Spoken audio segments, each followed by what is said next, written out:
Hey guys, C Monkey here with a little bit of a change of pace. I know I haven't uploaded anything in a while, and frankly, I've just been both busy and waiting for some new content and new games to cover.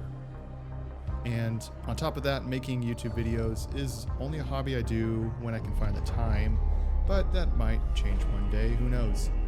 However, for now, I'm gonna just keep making these as often as I can, as long as y'all seem to keep enjoying them. So today I want to talk about a new release called the Ascent, created by developer Neon Giant, which appears to be a small Swedish firm. They put out this badass game and figured I'd take the time to give you guys my thoughts on that. Alright, so what is it? The Ascent is a single player and co-op isometric shooter with some RPG elements to it. It was released on Steam on July 29th with a price tag of $30, but on sale for $3 at the time of making the video.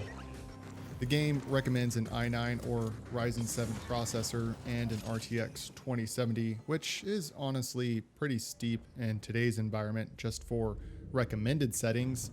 Granted, it's not the minimum settings, but that's still pretty demanding just considering today's shortages. I played this game on a Ryzen 7 5800X and RTX 3080 with 32 gigs of RAM, so just keep that in mind as I'm going over this and you're watching these different clips. I was one of those fortunate enough to get a RTX 3080, but it did take a really long time of monitoring restocks. I personally got mine from Best Buy. I literally sat on their website and waited until they restocked, and it was actually pretty easy getting one. I, however, have not been scalping anything, so I will say that. I did toggle around with the graphics during recording because I noticed my PC was working pretty hard to cool itself during play, and some of the gameplay was a little bit choppy. You may or may not be able to notice that during this gameplay. So far, I haven't been able to figure out if it's just my PC struggling to handle the high graphical demand of the game, or if it's just poorly optimized. Either way, let's just get into it. So the first thing I want to mention is the design. The world design, the colors, density, visual effects, everything in this game just looks absolutely stunning. 5 seconds into this and you can really see why the hardware demand is so high. It's really just one of the best looking games I've played in a while. Everything in the world is just so extremely detailed, from the random vendors, some you can use, some you can't, the different apartments with NPCs just hanging out, living their lives, and random police cars flying around.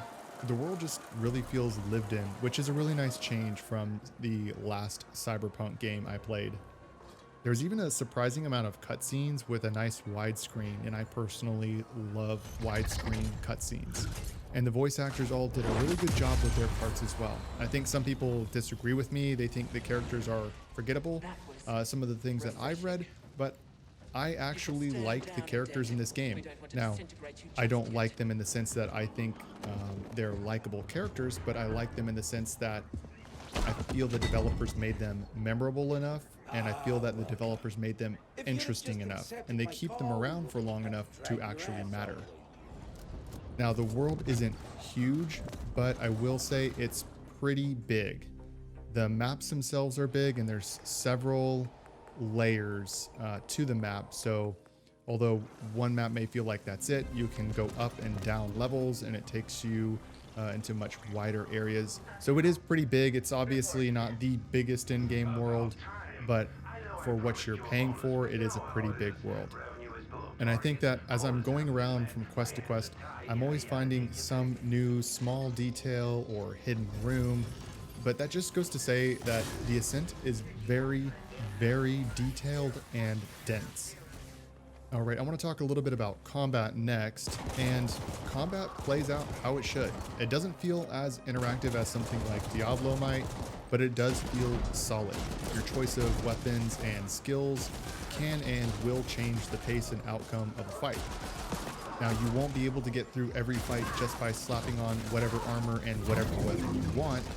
Most of them you can, but some fights do require a bit of strategy. Other fights just require simple brute force. These fights will often take place in different settings too. While some of them might be in just a straight up gang hideout, others might be in a public setting full of civilians that'll scramble around once shots are fired. Unfortunately, these civilians are definitely going to die in the crossfire, and it's definitely going to be graphic. Heads, arms, and legs being blown off is nothing unusual in the Ascent, and it's quite satisfying to just explode an enemy melee fighter. Boss fights also happen fairly frequently, but I didn't really understand who or what the bosses really were, or why I was fighting them to begin with, other than the fact that they were really big and they were shooting at me. Nonetheless, they're all pretty cool, but in the end, fairly mechanically simple with just a lot of dodging damage and kiting them while shooting at them. Next, I want to talk a little bit about customization. Customization doesn't feel too bad in this game. Weapon customization only goes so far as to upgrade different guns to level 2, 3, 4, and so on, while increasing their power each time. And for an isometric shooter, it's not bad. It could be worse, but it could be better. Armor pieces have a couple different defense attributes, but the game doesn't do a good job at explaining them, and I had a challenging time learning what everything on armor actually does. That being said, different armor pieces can actually make a difference in a boss fight, and higher level armor will help you equip your character closer to a playstyle that you like. So be it tankier or more agile, and so on. There's also plenty of different skills to level up, and you get skill points to spend each time you gain a level. Some skills are really challenging to notice a difference in your gameplay. Maybe that's by design, I don't know. I found increasing my vitality to really have the biggest impact, just because you increase it and it directly increases your health. It's just immediately noticeable. Some of the others, that wasn't so much the case. I will say the game has a lot of neat little cybernetic implants you can have installed. Things like being able to summon little spider robots to go blow up in your enemies' bases, a humongous gigantic punch, or something more simple like more efficient healing or better dodging, and so on. Now these cybernetic implants, along with the different weapons, are what's really going to change the gameplay for you the most, in my opinion. The implants aren't as crucial to your success or survival, but sometimes they can be.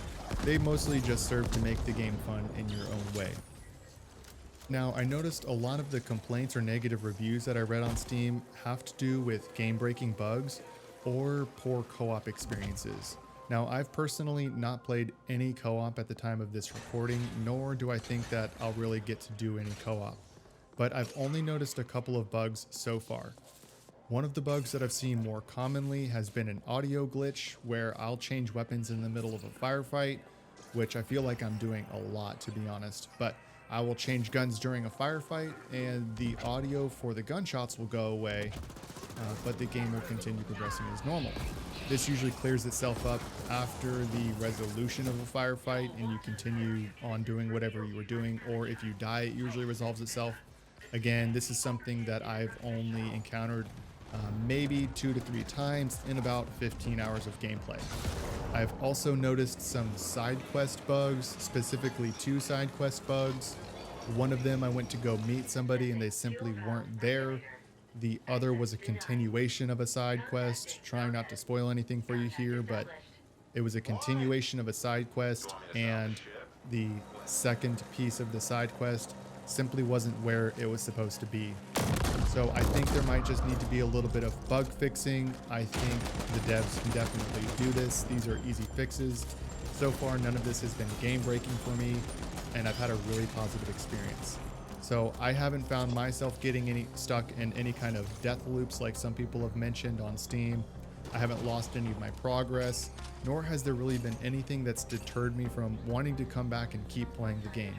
Granted, this review is only after about 10 to 15 hours of gameplay, but I'm thoroughly enjoying my experience so far, and if you think this looks cool, chances are you'll probably enjoy your experience as well, and I think the price tag is pretty fair for what you're getting at only $30, or if you can pick this up on sale, I would say this is a definite buy at that time.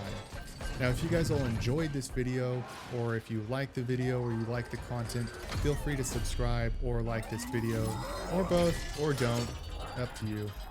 I'm also happy to take requests. If there's anything you want reviewed or covered, just feel free to drop me a comment down below.